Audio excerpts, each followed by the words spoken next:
नमस्कार, आप देख रहे हैं जेके न्यूज़ वायर और मैं हूं ख्वाहिश पटियाड़। इस समय घाटी कश्मीर से एक दुखद खबर आ रही है, जहां पर एक बार फिर से आतंकियों ने एक निर्दोष का खून बहाया है और जम्मू संभाग के उधमपुर के रहने वाले दीपू की जो है निर्मम हत्या कर दी।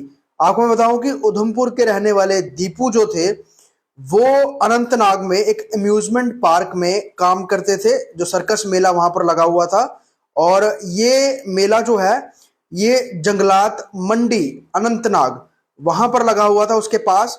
और आतंकियों ने उधमपुर के रहने वाले दीपू को जो है वो निशाना बनाया, जिसके बाद उन्हें तुरंत जो है अस्पताल में ले जाया गया, लेकिन वहां पर वो सरवाइव नहीं कर सके और उनकी दुखद मृत्यु हो गई। काफी समय के बाद इस तरह की घटना जो है वो सामने देखने को आई है। एक और सुरक्षा एजेंसियों ने लगातार पिछले कुछ समय से कोशिशें की कि आतंकी जो हैं वो गैर कश्मीरियों को निशाना ना बना सके, और उसी का कहीं ना कहीं नतीजा तो देखने को आया कि G20 का सफल जो आयोजन है वो घाटी में हुआ। लेकिन G20 समापन होते ही एक बार फिर से आतंकी वो बाहर निकले हैं और उन्होंने एक निर्दोष की हत्या की है। साफ तौर पर यह बहुत ही ज्यादा निंदनीय घटना है।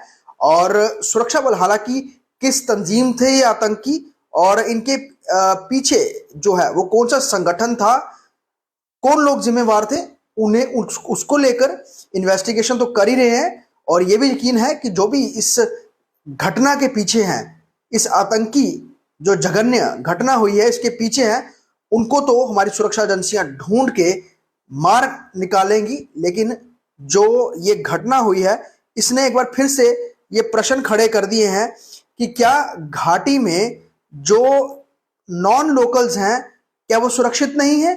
और ये जो घटना घटी है ये अनंतनाग में घटी है, जहां पर एक अम्यूजमेंट पार्क सर्कस लगी हुई थी, जहां पर उधमपुर के दीपू जो थे वो काम करते थे। और आतंकियों ने उन पर जो है उनको निशाना बनाया और वो गंभीर रूप से घायल हो गए थे। उसके बाद उन्हें तुरंत अस्पताल में ले जाया गया, जहां पर उनकी जो है वो दुखद मृत्यु हो गई। इस मामले में पुलिस ने केस रजिस्टर करके आगे इन्वेस्टिगेशन जो है वो जारी कर दी है। जम्मू कश्मीर पुलिस ने ट्विटर के जरिए ये जानकारी साझा की है। लेकिन रह रहकर सवाल यही उठता है कि आखिरकार आतंकी जो गैर कश्मीरी हैं उन्हें निशाना क्यों बनाते हैं। हालांकि हर ओर से वो असफल हो रहे हैं, उन तक किसी भी तरह का जो असला है वो पाकिस्तान पहुंचा नहीं पा रहा है। हालांकि कोशिशें बहुत की जाती हैं, चाहे वो लाइन ऑफ कंट्रोल हो या फिर इंटरनेशनल बॉर्डर हो, वहां से ड्रोन से वो वेपन्स भारत की सीमाओं में भेज करके आतंकियों तक पहुंचाने की कोशिश करते हैं। लेकिन अलर्ट बीएसएफ कई बार उनके इस तरह के मंसूबों पर पानी फेर चुकी है।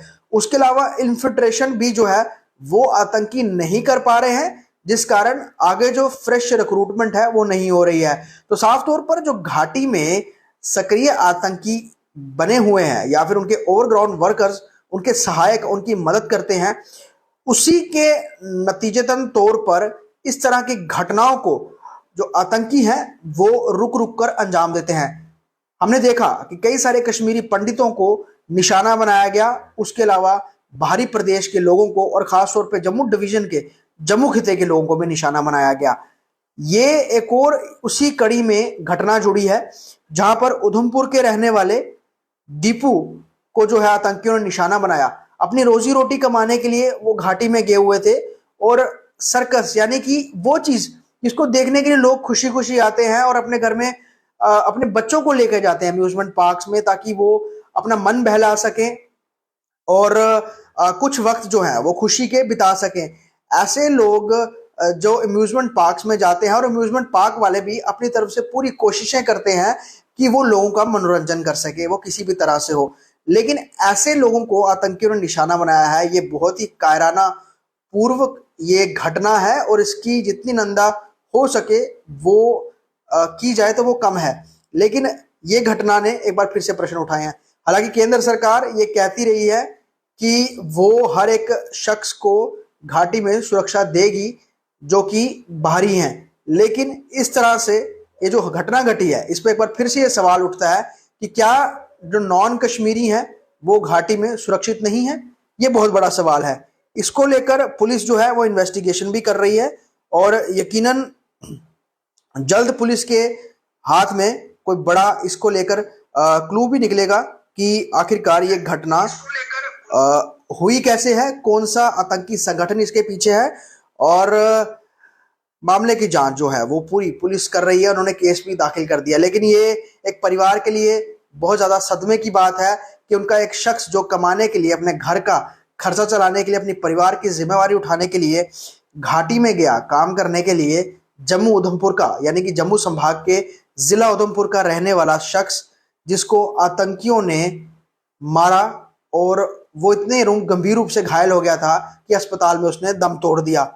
पुलिस ने इलाके में बताया जा रहा है कि सर्च भी शुरू किया है और इलाके को कॉर्डन भी किया है जहां पर ये घटना घटी है।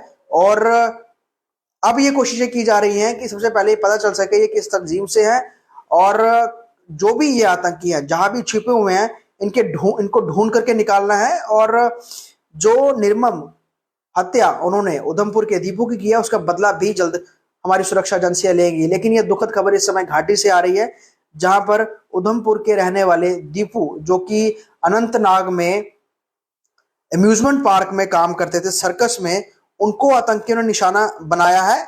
ये जंगलात मंडी अनंतनाग का इलाका था जहां से एक घटना सामने आई है और जब उन्हें अस्पताल में भर्ती कराया गया वहां पे उन्होंने दम तोड़ दिया। आगे इसको लेकर जो भी अपडेट रहेगी हम आपके साथ जेके न्यूज बाद में फिर साझा करेंगे। लेकिन ये घटना ने कहीं ना कहीं फिर से एक बार प्रश्न चिन्ह खड़ा कर दिया है कि क्या नॉन लोकल्स घाटी में सुरक्षित नहीं है। और जो सरकार बड़े बड़े दावे करती है कि हर तरह की सुरक्षा हम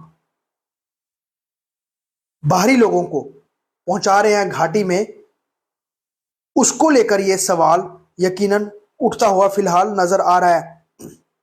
आपको मैं बताऊं जो कश्मीर जोन पुलिस ने ट्वीट किया है उसमें यह चीज मेंशन की है कि terrorist fired upon one civilian namely Deepu resident of Udhampur working at private circus mela at amusement park near Janglat Mandi in Anantnag and उसके बाद he was taken to hospital where he succumbed to his injuries. इसको लेकर केस भी register किया है। अब इसके अलावा और ज्यादा जानकारी भी तो कोई साझा नहीं की है। जैसे इस पर कोई अपडेट हमारे पास आएगा हम आपसे जरूर साझा करेंगे। लेकिन फिलहाल इस समय लाइव आने का ये मकसद था कि ये जो जघन्य जो वारदात आतंकियों ने की है इसके बारे में हम आपको बता सकें, जो कि टारगेट किलिंग फिर से घाटी कश्मीर में नॉन लोकल की हुई है। जम्मू से ख्वाहिश भटियार की रिपोर्ट।